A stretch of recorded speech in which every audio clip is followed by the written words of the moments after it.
Hello, ഇന്ന് ഞങ്ങളുള്ളത് തിരുപ്പൂര് നമ്മുടെ ഏട്ടൻ്റെ അമ്മാവൻ്റെ വീട്ടിലാണ്. പതിവില്ലാതെ ഏട്ടൻ അടുക്കളയിൽ നിന്ന് എന്താ ചെയ്യുന്നതെന്ന് നോക്കാൻ വേണ്ടിയിട്ട് വന്നതാണ് കേട്ടോ. അത്യപൂർവമായിട്ട് കാണുന്ന കാഴ്ചയാണ്. കൂട്ടത്തിൽ എൻ്റെ കുരുപ്പുകളും എല്ലാം അവിടെയുണ്ട്. അമ്മായി ബിരിയാണി വെക്കാനുള്ള സെറ്റപ്പാണ്. ഏട്ടൻ സവാളയൊക്കെ വഴറ്റുകയാണ്. പിന്നെ അമ്മായിയുടെ ഒരു കയ്യാളായിട്ടാണ് ഏട്ടൻ അവിടെ നിൽക്കുന്നത്. ജിഞ്ചർ ഗാർലിക് പേസ്റ്റ് അമ്മായി അരച്ചെടുത്തു. അരി കുതിർക്കാനിട്ടിട്ടുണ്ട്. പിന്നെ പുതിന എടുത്തു വെച്ചിട്ടുണ്ട്. ഏട്ടൻ സവാളയും ഒക്കെ വഴറ്റുകയാണ്.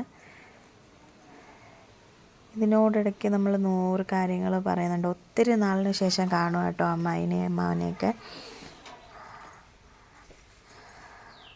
അങ്ങനെ ഞങ്ങൾ അവിടെ ചിരിയും കളിയൊക്കെ ആയിട്ട് പാചകത്തിൽ ഏർപ്പെട്ടിരിക്കുകയാണ്.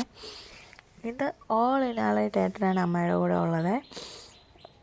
ഏട്ടൻ ആ വഴണ്ട് വന്ന ബേ ലീഫിലോട്ടും മറ്റേ സവാളയിലോട്ടൊക്കെ ജിഞ്ചർ ഗാർലിക് പേസ്റ്റ് ഇട്ട് ഇളക്കുന്നുണ്ട്. അതിനിടയ്ക്ക് ആ പാത്രത്തിന് വഴക്കും പറയുന്നുണ്ട് കേട്ടോ, നീങ്ങിപ്പോകുന്നെന്ന് പറഞ്ഞ്. അതൊന്ന് വാടി വന്നതിന് ശേഷം അരിഞ്ഞു വെച്ച പുതിനയില ഇടുന്നുണ്ട്. എന്നിട്ട് നന്നായിട്ടൊന്ന് വഴറ്റണം.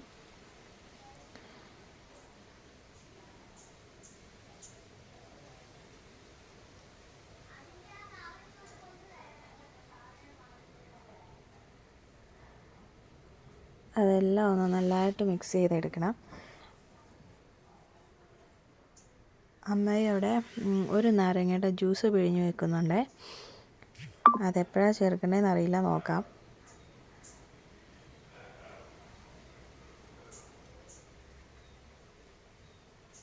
അത് നല്ലപോലെ വാടി വന്നിട്ടുണ്ട്.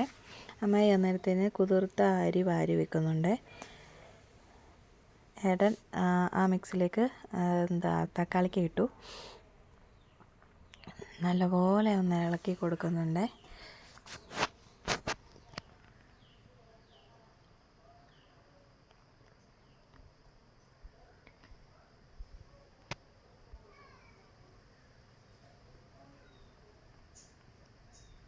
അമ്മയൊക്കെ വീട് വെച്ചിട്ട് ഞങ്ങൾ ആദ്യമായിട്ടാണ് കേട്ടോ ഇങ്ങോട്ട് വരുന്നത്.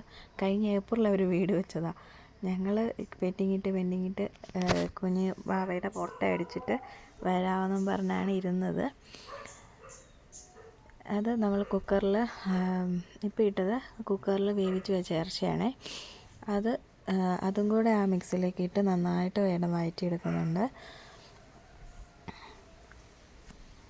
നല്ലപോലെ ഒന്ന് മിക്സ് ചെയ്തെടുക്കണം ആ ഒരു എല്ലാ സംഭവവും കൂടെ. അതിനുശേഷം കാശ്മീരി ചില്ലിയാണ് ഇട്ട് കൊടുക്കുന്നത് കേട്ടോ. ഒരു സ്പൂണോളം കാശ്മീരി ചില്ലി ഇട്ട് കൊടുത്തിട്ടുണ്ട്.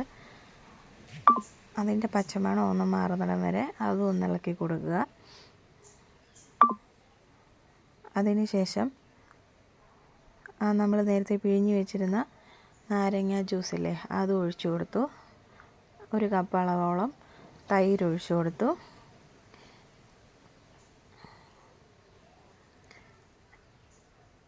എന്നിട്ട് നന്നായി ഒന്ന് മിക്സ് ചെയ്തെടുക്കുക.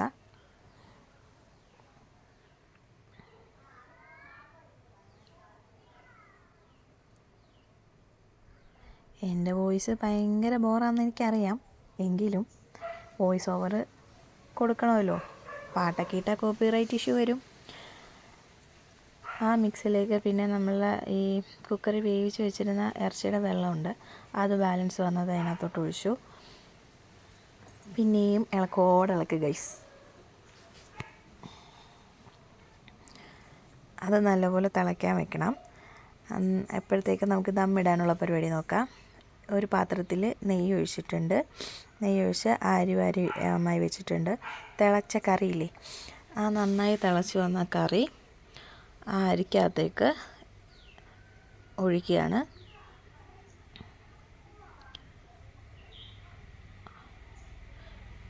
ഒഴിച്ചതിന് ശേഷം അമ്മായി അവിടെ ഒരു പാത്രത്തിൽ വെള്ളം തിളപ്പിക്കാൻ വെച്ചിരുന്നത്, ആ വെള്ളവും കൂടെ തിളച്ച വെള്ളവും കൂടെ ആ മിക്സിലേക്ക് നമ്മൾ ഒഴിക്കുകയാണ്.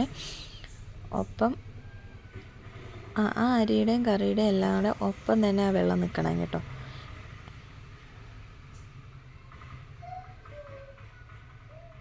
അങ്ങനെ അതെല്ലാം ചുറ്റിച്ചൊഴിച്ച്